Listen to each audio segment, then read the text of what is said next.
And we are following several breaking stories here this Friday morning, starting in Arlington, where 3 people were found shot to death at an apartment complex. On the night of January 25th, 2024, gunshots rang out at the Chatham Green Village Apartments in Arlington, Texas. When police arrived just after 8:30 in the evening, they found a scene of absolute horror. 3 adults lay dead or dying.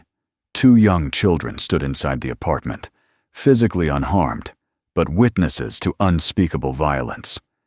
The victims were 29-year-old Shannon O'Shea Jones, a mobile barber and father who was simply there to cut hair.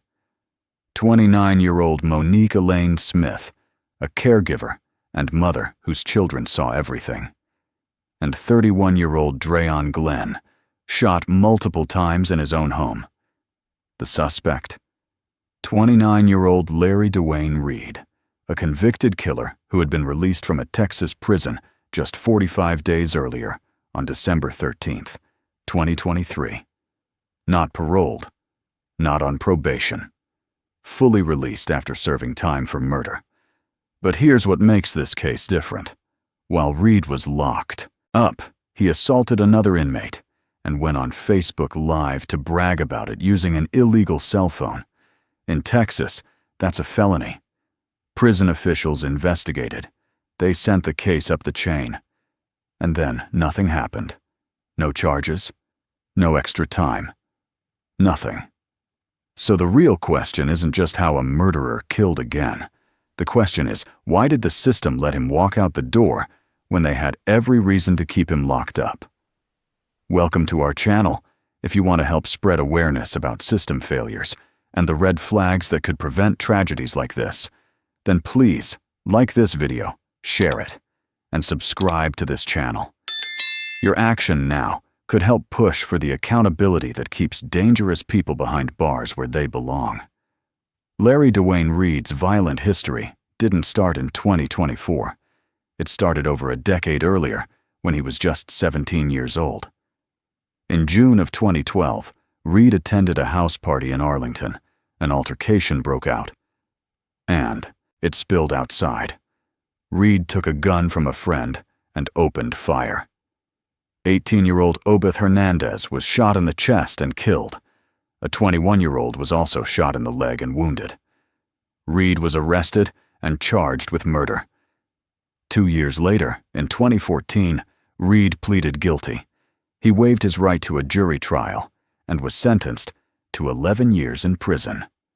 For taking a young man's life, he got 11 years. But here's the part that should make your blood boil. Reed didn't even serve the full sentence. He served about 9 years and was released on December 13th, 2023. But what happened while Reed was behind bars is where this story gets even more disturbing. In March of 2021, Reed assaulted his cellmate. According to reports, he beat the man while he was on the ground. The attack was brutal. But Reed didn't stop there. He then used a contraband cell phone to go on Facebook Live and brag about what he had just done. In the video, Reed is seen shirtless, standing over his cellmate, who is writhing in pain on the floor. Reed gloated. He threatened. And according to one account, he said, "He proceeded to tell me that he would kill me if I told on him." Now, let's be clear about what this means legally. In Texas, having a cell phone in prison is a third-degree felony. That alone can carry 2 to 10 years in prison. Add an assault charge on top of that, and you're looking at serious additional time. This wasn't a minor rule violation. This was a recorded felony with video evidence.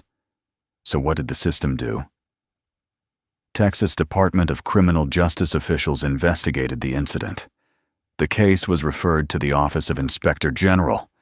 From there, it was supposed to go to the Special Prosecution Unit, the office responsible for prosecuting crimes that happen behind bars. But according to officials from that unit, they never received a case involving Reed. Ever. The investigation just stopped. Reed faced administrative, discipline, but no criminal charges were filed. No extra time was added to his sentence. Former correctional officer Cher Sieglin, who spent 17 years in the Texas prison system, called it what it was. "The ball got dropped," she said. "That's a black eye for the agency." Reed went by the street name Crip. He was described as a black male, about 5 feet 9 inches tall, weighing around 175 pounds, with black hair and brown eyes. He had ties to Mississippi, which would become important later. By the time Reed walked out of prison in December 2023, he wasn't a reformed man. He was a convicted murderer with a documented pattern of violence that the system had every opportunity to address and didn't. He had shown on camera that he was willing to hurt people and threatened to kill anyone who spoke up. And yet, he was released right on schedule. This wasn't rehabilitation. This was a failure. And 45 days later, 3 more people would be dead. Before we talk about what happened that night, you need to know who these 3 people were. Because they weren't just names in a police report. They were real people with families, jobs, and futures that were stolen from them. Monica Lane Smith was 29 years old. She worked as a caregiver at Bethesda Gardens Assisted Living, one of those jobs where you spend your entire day taking care of other people. Her co-workers described her as warm and full of laughter, the kind of person who could change the mood of a room just by walking in. Monique wasn't just good at her job, she loved it. But her real life was at home. Monique was a mother to 3 children.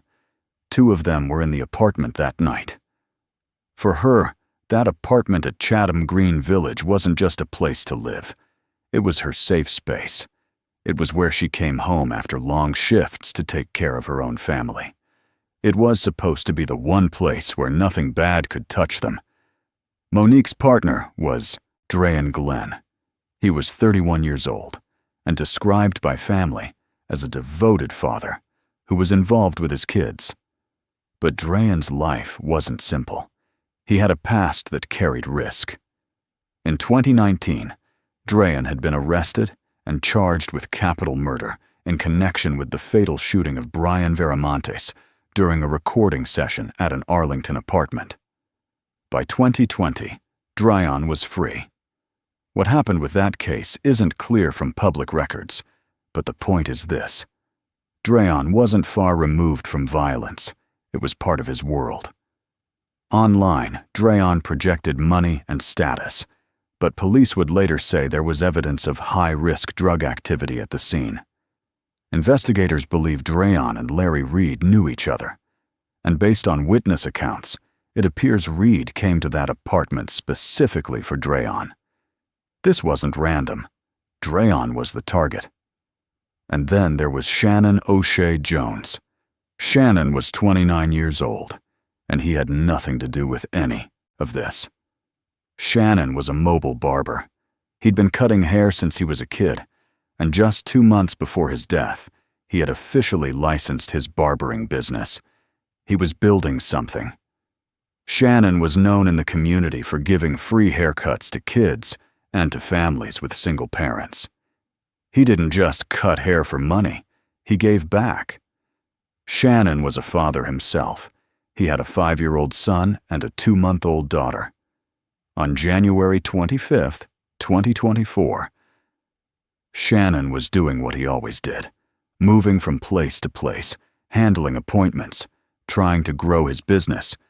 The apartment at Chatham Green Village was just another stop, a routine visit. He was there to cut hair.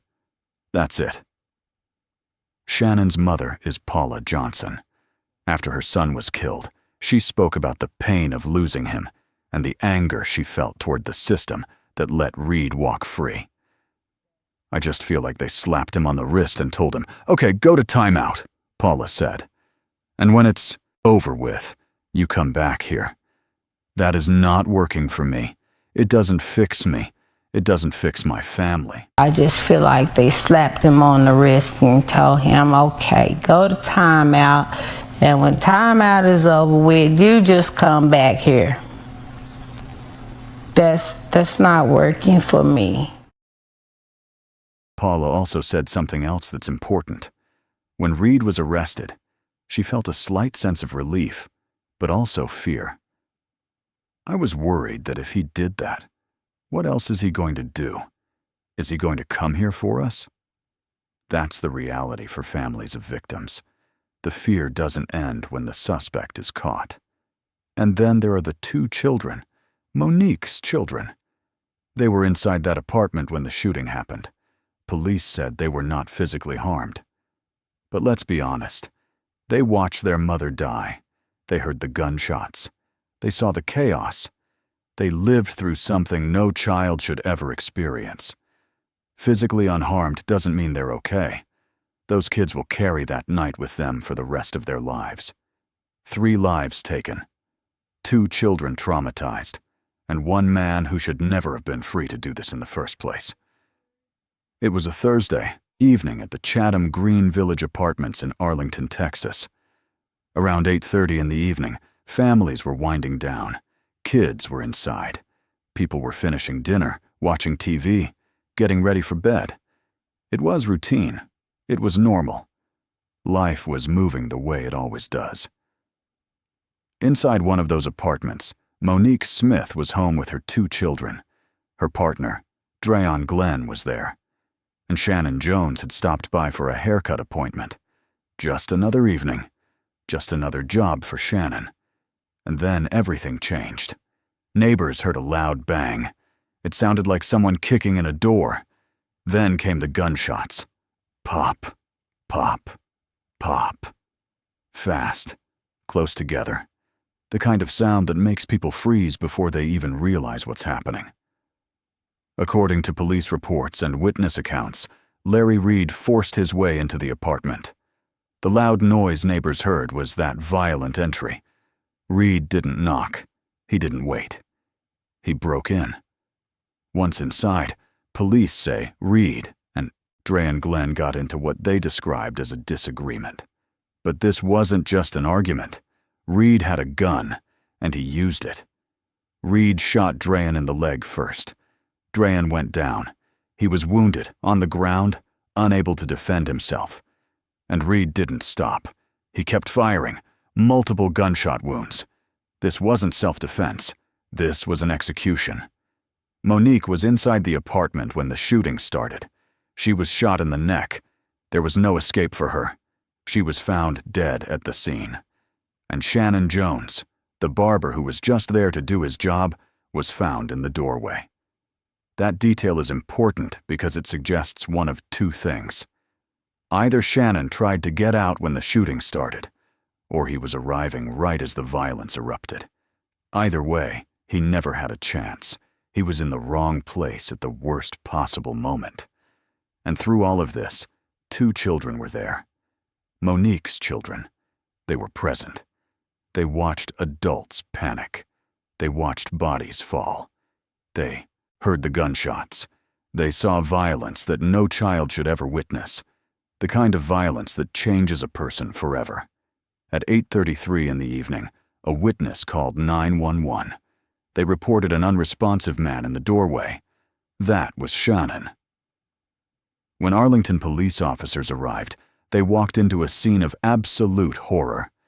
3 adults had been shot. Shannon Jones was dead in the doorway. Monique Smith was dead inside the apartment. Dreon Glenn was still alive but critically wounded. He was rushed to the hospital, but he later died from his injuries. Police processed the scene and quickly determined this wasn't a robbery. Nothing appeared to have been stolen. This was targeted. Reed came to that apartment for a reason, and that reason was Dreon Glenn. But Monique and Shannon became collateral damage. They died because they were there. Investigators also found evidence at the scene of what they described as high-risk drug activity. This pointed to a motive. Police believed the shooting was connected to that world. After the shooting, Reed ran. Witnesses reported seeing a man in black clothing fleeing from the area. He didn't stay. He didn't turn himself in. He disappeared into the night, leaving 3 people dead and 2 children traumatized. One neighbor who had lived at Chatham Green Village for 3 years said, "I've been over here 3 years and never had any issues ever. Not once. So it's really scary." Another neighbor's wife and daughter heard the gunshots. They heard a loud noise, a couple of pops, pop, pop, pop, and it was very loud, he said. This was a quiet complex. Families lived there.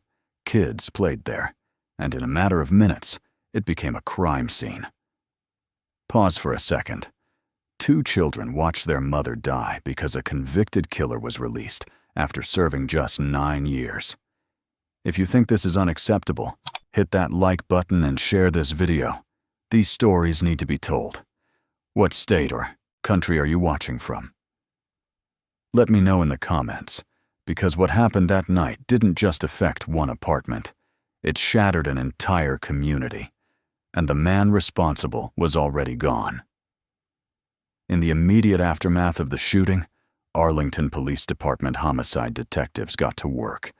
They processed the crime scene, collected evidence, and identified the 3 victims: Shannon O'Shea Jones, Monique Elaine Smith, Dreon Glenn.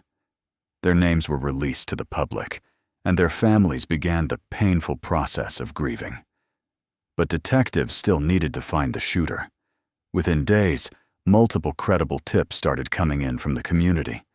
People who knew what happened, people who knew who did it. And the name they kept giving police was the same: Larry Dewayne Reed. Investigators showed witnesses Reed's previous mugshots. They conducted lineups, and witnesses confirmed it. Reed was the shooter.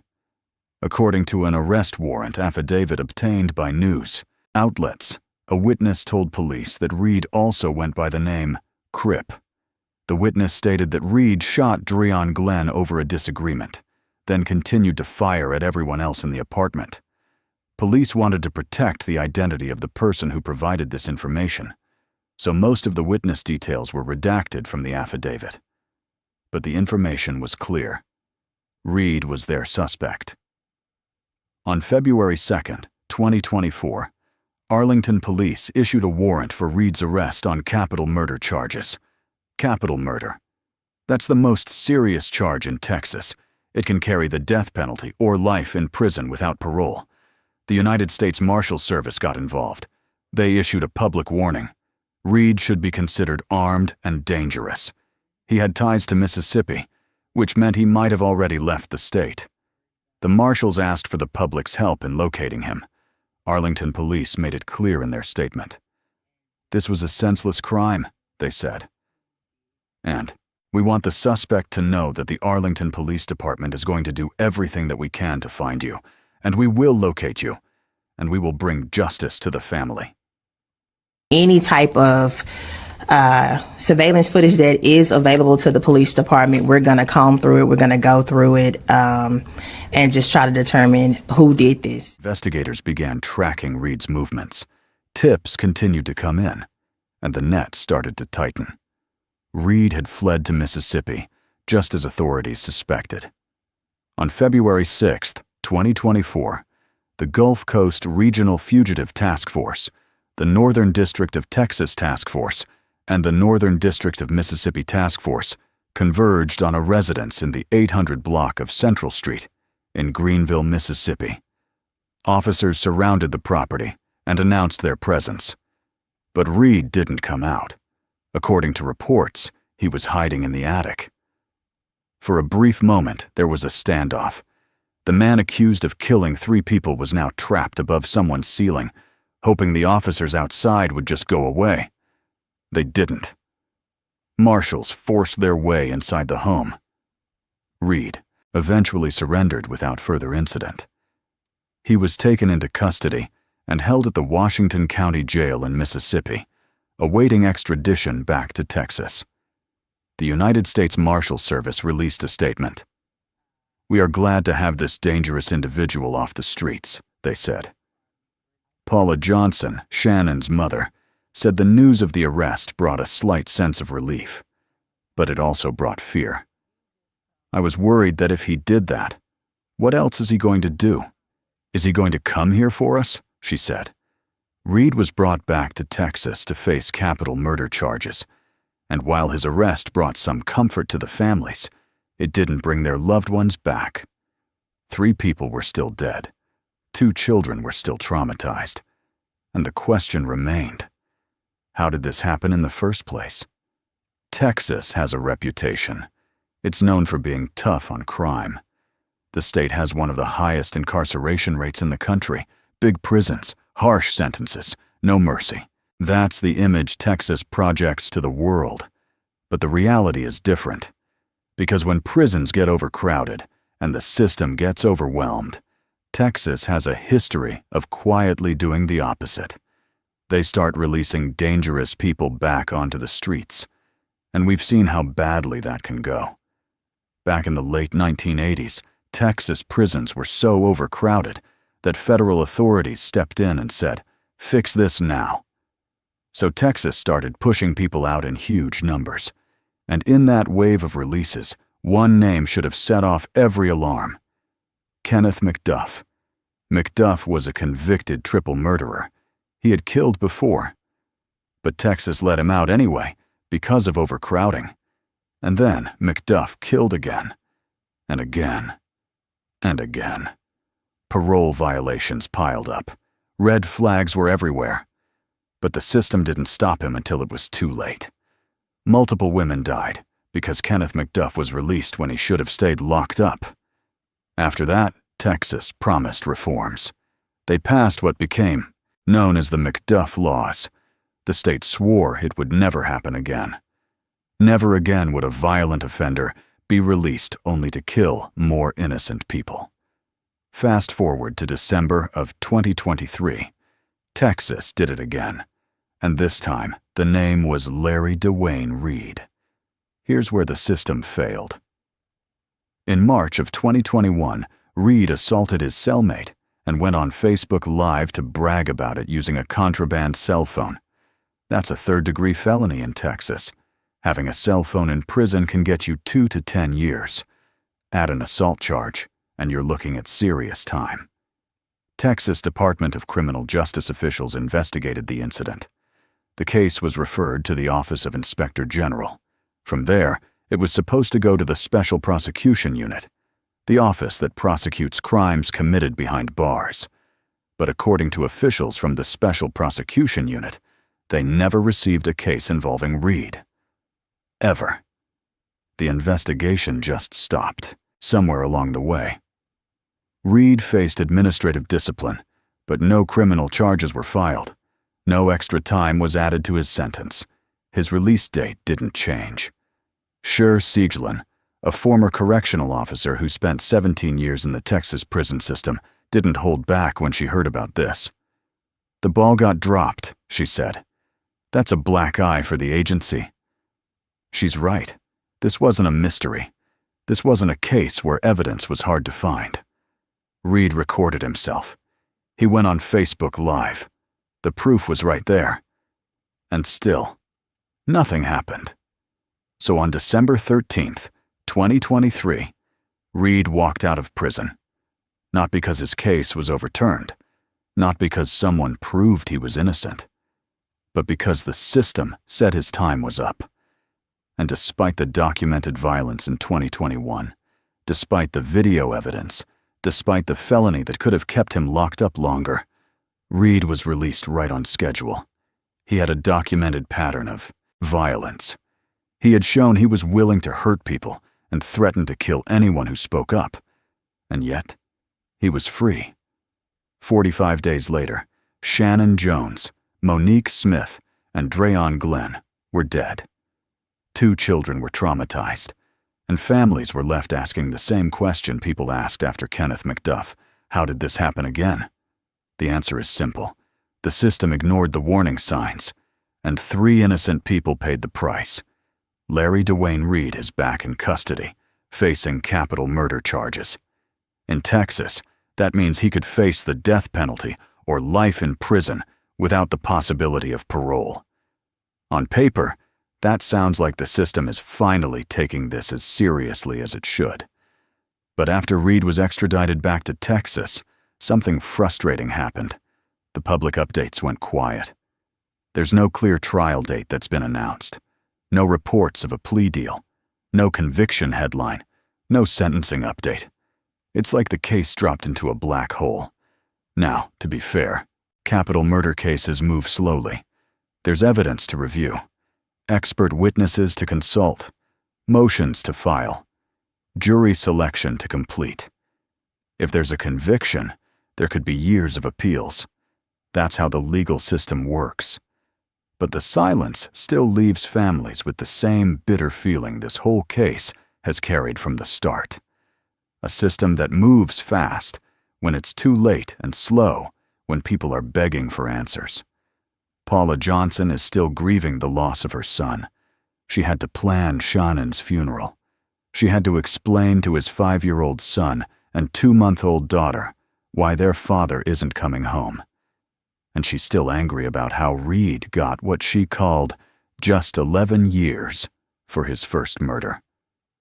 And then there are the 2 children who witnessed their mother's murder. Police said they were not physically harmed, but what about the trauma? What support systems exist for kids who watched their mother die? Who's helping them process what they saw? Those are questions that don't get answered in press releases. The community at Chatham Green Village is still shaken. One resident who had lived there for 3 years said, "I've been over here 3 years and never had any issues. Ever. Not once. So it's really scary." That's the reality. Even after the arrest, the fear doesn't go away. The trauma doesn't end. Families are still broken. Kids are still hurting. And a community that used to feel safe doesn't anymore. Reed is behind bars.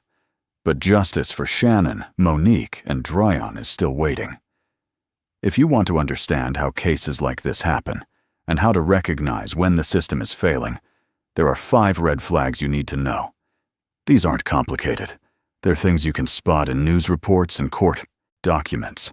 And once you know what to look for, you'll start seeing these patterns everywhere. Red flag. Number 1. Referred doesn't mean charged.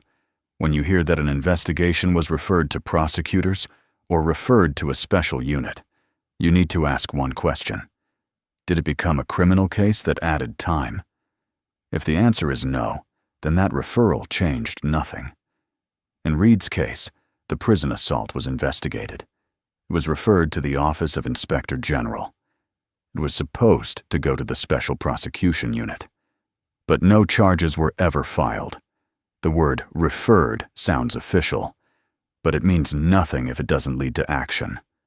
Number 2, administrative punishment is not the same as public safety. When someone commits a crime in prison and they only face administrative discipline, that doesn't extend their sentence. It doesn't add time. It doesn't keep them locked up longer. Discipline might mean losing privileges or being moved to a different cell. But it doesn't protect the public. Reed faced administrative discipline for the assault and the contraband phone, but his release date didn't change. That's a system choice, not a mystery. Number 3, sentence versus time served. Always separate these 2 things. An 11-year sentence doesn't mean 11 years in prison. Reed was sentenced to 11 years, but served about 9. That's because of credits, eligibility rules, and decision points built into the system. If you want to understand how someone got out early, that's where you need to look. That's where the system hides its real rules. Number 4, loud evidence, quiet outcome. When you hear about a case with clear evidence, like an assault, a contraband phone, and a Facebook live video, it sounds open and shut. But if it ends with no charges, that gap is the failure point. It could be proof issues. It could be priorities. It could be paperwork that just collapsed somewhere along the way. But when the evidence is loud and the outcome is quiet, that's where you need to ask questions. Number 5, collateral victims are the warning label. Shannon Jones wasn't part of any conflict. He was there to cut hair. He was working. When a case produces collateral victims, people who had nothing to do with the situation, that's evidence the risk wasn't contained. That's why these failures aren't just about one person. They're community problems. When the system fails to keep dangerous people locked up, innocent people pay the price. So what can you do? Support victim advocacy groups in your area. Demand transparency in sentencing and parole decisions. If you see suspicious activity, report it to Crime Stoppers anonymously. Push for legislation that requires prosecution of felonies committed in prison. And follow cases in your own community.